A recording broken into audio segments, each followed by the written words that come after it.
Well, tonight we are learning more about two parents who were arrested yesterday accused of forcibly tattooing their children.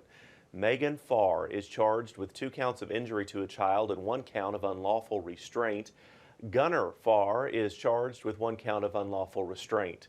KTRE's Avery Gorman spoke to the interim Zavala police chief about the investigation and the arrests.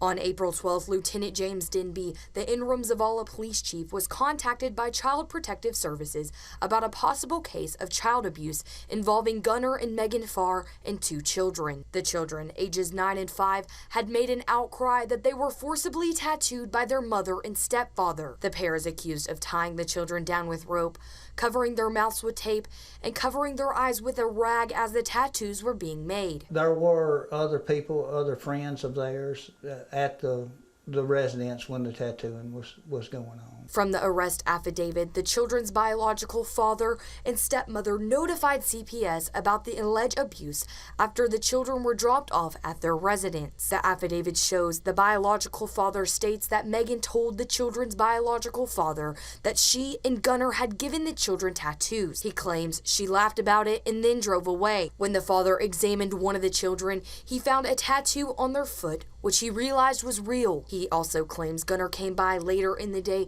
and said the tattoos were done with a staple. CPS was then contacted on April 10th. There were visible injuries on the child at the specific location of the tattoo, and it appeared that the flesh was removed from the body at the tattoo location, and this happened about the time that CPS became involved. Denby says a tattoo kit has been turned over to investigators. Someone came forward and turned in a tattoo kit that she claimed was loaned. She didn't know it was going to be performed on a child. The 2 children involved, as well as 2 other children, are now in CPS custody. Avery Gorman, KTRE East Texas News 9.